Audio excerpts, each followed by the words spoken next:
Latvijas valstī 107 gadi un 107 izcils personības, 107 izcili Latvijas cilvēki no dažāda savu skatpunktu, no savas pieredzes zināšanām un no savas profesionalitātes mums atbild uz jautājumu, ko tev nozīmē Latvija. Un šodien uz šo jautājumu atbild režisors un producents Matīs Kaža. Izstāstiet, ko jums nozīmē Latvija un īpaši tajā gadā, ka filma Straumi ir sasniegusi lielāko, augstāko mērķi, kādu var sasniegt režija, filmu iestudējums. Jā. Man jau personīgi tā Latvija ir tā ikdienas Latvija. Tie ir mana ģimene, mani draugi, tie ir mani kolēģi, tie ir cilvēki, ar kuriem es vienā vidē varu radīt mākslu, kuru mākslē es varu palīdzēt tapt. Bet reizē es Latviju redzu arī kā tādu īstenībā ideāla izmēra valsti, lai taptu kaut kas ļoti novatorisks, jo it īpaši, ja mēs runājam par mākslu, jo lielākās, varbūt komerciālākās sistēmās tur uzreiz ir runa par kaut kādu pakļaušanos ļoti konkrētām iestrādēm, formulām, iepriekš paredzamībai, aprēķinam, tad šeit mēs varam būt gan eksperimentā, un dažkārt, protams, tie rezultāti ir tādi margināli, kas varbūt uzrunā tikai ļoti nelielu daļu sabiedrības, bet šo te visu eksperimentu un šī te radošā procesa rezultātā, tad ik pa laikam var gadīties tādi brīnumi kā Straumi, kas pārsteidz ne tikai Eiropas, bet visas pasaules, ne tikai animācijas industrija, bet kino industrija vispārīgi, ka kaut kas tāds ir iespējams. Un es domāju, ka tas ir tas, kāpēc mēs varam būt tāds brīnišķīgs radošais inkubators, ka šeit ir tā brīvība, šeit ir tās iespējas cilvēkiem domāt ārpus rāmjiem un tādās, teiksim tā, hierarhiskākās sistēmās, kur ir vairāk naudas iespējams un tur atkal parādās vairāk kontrols, vairāk nosacījumu. Un tas ir tas, kas mums šeit mākslā ir tā mūsu privilēģija, ka mēs varam valsts teātros taisīt ļoti ambiciozus, mākslinieciski radikālus darbus, un mums ir valsts finansējums, kas to atbalsta. Tā kā, piemēram, tādā Amerikā tā visa nav. Tur viss ir privātais kapitāls, kurš apgrozas, un līdz ar to tur ir arī zināmas ekspektācijas. Ja? Tad, ka tam ir jāattaisno obligāti un vienmēr finansiāli mērķi, tad mums, protams, ir maza valsts, maza kultūra, un mums ir šī kultūra jāsaglabā arī ar nodokļu maksātāju naudas palīdzību. Bet kādā veidā mazā nācijā var sameklēt, piemēram, ģeniālu scenāristu, ģeniālu datoru speciālistu komandu, es gribētu teikt, ģeniālu producentu, jo tas viss kopā tikai var radīt kaut ko tik fantastisku, kas ir radīts. Piemēram. Jā, protams, ka mēs visi esam tādi trakie, katrs savā veidā, un nevienmēr mums gribas, teiksim tā, atbalstīt vairākumu viedokli. Mums dažkārt ir ļoti īpatnēji risinājumi problēmām. Piemēram, Straumes gadījumā mēs vispār, tas, kā mēs veidojām filmu, absolūti neatbilst tam, kā industrijas standartā būtu jātaisa animācijas filma. Es domāju, ka mūsu gadījumā tā pieeja bija tāda, ka patiesībā mēs vācam starpdisciplināru komandu, kas nāk no dažādām jomām, kas ir varbūt attālināti saistītas ar animāciju vai animācijas veidošanu. Un tad mēs visi kopā mācāmies, ko tas nozīmē taisīt animācijas filmu no dažādiem aspektiem. Ko nozīmē taisīt ūdeni un ar ūdens fiziku strādāt, ko nozīmē producēt animācijas filmu man kā producentam, kurš bija iepriekš taisījis aktieru kino un dokumentāro kino, bet ne animācijas filmas.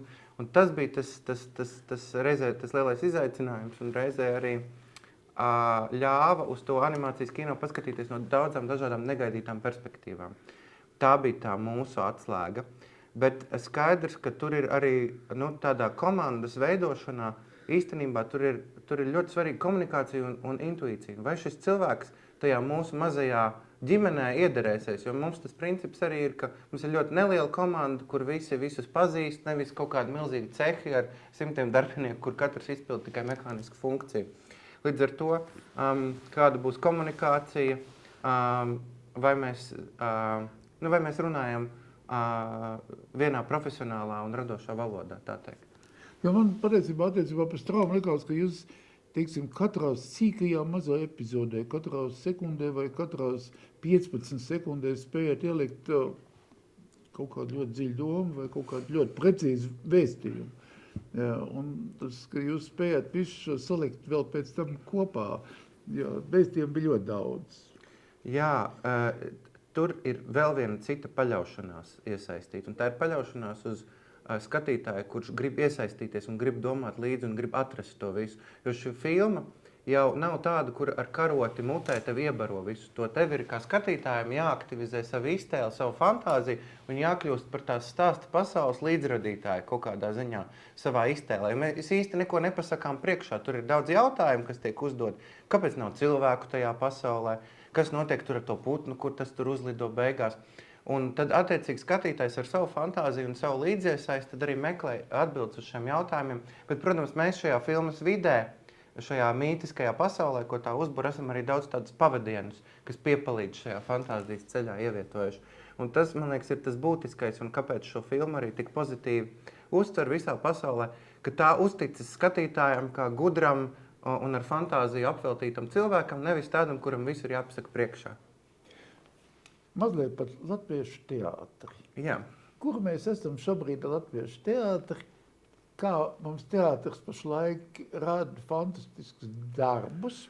Man vismaz ļoti patīk aiziet uz teātri. Es nevaru pateikt tas tā. Un kur mēs ejam teātrī? Nu, mēs šobrīd esam Latvijas teātrī tādā diezgan sarežģītā situācijā, jo nākamgad valsts teātriem tiks būtiski samazināts finansējums. Līdz ar to es paredzu, ka mēs iesim tādu vairāk komerciālu un drošu darbu virzienā, iespējams tādā valsts teātru sektorā nākamgad un turpmākajos gados. Bet tas labais un tas interesantais ir tas, ka nāk iekšā jauna paudze, kur domā par teātri citādāk. Nu, es, piemēram, par teātri domāju ārkārtīgi kinematogrāfiski. Man nepatīk tās garās ainas, kur tur ilgi tur kaut ko. Man patīk tā tak ar montāžas principu domāt kino. Ja? Teātrī ar kino montāžas principu, ka ir īsas dinamiskas ainas un ātri tas virzās uz priekšu un tev ievelk iekšā tas notikuma pārblīvējums. Ja? Citiem režisoriem atkal kaut kāda citādāka formas meklējuma. Bet es domāju, nāk iekšā ļoti jauna, forša, spēcīga paudze. Un ne tikai režijā, bet arī aktieri. Brīnišķīgi jaunie, un es domāju, ka tas ir tas, kam ir vērts pievērst uzmanību šobrīd, jo tikko ir viens lielisks aktieru kurs pabeidzis studijas, un drīz būs vēl veseli 2 ļoti interesanti kursi, viens no kuriem būs fiziskā un objektu teātra kurs, un tas būs pavisam kaut kas interesants. Līdz ar to tas teātris ir ļoti mainīgs, un teātris ir tā māksla, kura var atļauties būt mainīga un ļoti cieši sekot līdz laikam. Tāpēc, ka atšķirībā no kino tur, piemēram, tādu Straumu, tie 5 gadi, tev ir jādomā par skatītāju 5 gadus uz priekšu, bet teātrī, tas mēģinājuma process ir tur 2 mēneši, tu domā par to izrādi varbūt gadu, pusgadu, bet tu vari ļoti ātri reaģēt uz laikmetu, tu vari reaģēt uz kaut kādu notikumu, uz kaut ko to, kas šobrīd ir tajā sabiedrības asinsritē. Un tas ir tas brīnišķīgākais, kad sanāk tāds darbs, kurš pa taisno ir sakabē ar to sabiedrības asinsriti, ar to, kas mums šobrīd, kas mūs dzenā, kas mūs satrauc, kas mūs tirda. Ja? Un tad tāds teātris man patīk vislabāk, un es domāju, ka Latvijā tāds teātris arī mēdz būt. Jo, šim teātris galvenokārt lielie teātri vismaz ir pārpildīts skatītāju zāles. Es uz jauno teātru netieku, jo es esmu vecs cilvēks, nevar tikt tur klāt. Nevar paspēt nopirkt. Nevar paspēt nopirkt, es braucu uz Rēzekni skatīties. bet kāda nākotne teātriem latviešu? Tādēļ, gan no nācijas skatu punktu, gan citi. Tas, uz ko es ļoti ceru, ka mums būs spēcīga jaunā dramaturģija. Es domāju, ka tas varbūt nedaudz šobrīd pietrūks, ka mums vēl tajā latviešu oriģināla dramaturģijā nav tādu kaut kādu jaunu izteiktu virzienu, jaunu tradīciju, un tas ir jauna tradīcija, un tas būtu tas, ko es sagaidītu. Ka mums būtu jaunas, spēcīgas idejas tajā mūsu latviešu oriģināla dramaturģijā. To es tā kā novēlētu Latvijas teātra nākotnē. Un nevienmēr par dramaturģiju domāt tekstuāli, ja? Tas var būt arī domāšana par kustību dramaturģiju, par vizuālo dramaturģiju. Jo mums ir brīnišķīgi scenogrāfi un brīnišķīgi vizuālie domātāji teātrī, un es ceru arī uz viņu iesaisti tajā Latvijas teātra nākotnē un attīstībā. Tā, tas ir tāds mans novēlējums, ko es sagaidītu. Un novēlējums Latvijas valstī, tautai un zemei? Daudz gudru un kaislīgu cilvēku, jo ir vajadzīga arī tas dullums un tā mērķtiecība par spīti visam, lai sasniegtu rezultātu. Es domāju, ka tas ir vajadzīgs mūsu cilvēkiem, un daudziem no viņiem jau tas ir, un es ceru, ka daudz arī atradīs šo te kaislību, jo tās dēļ ir vērts dzīvot un vērts dzīvot šeit.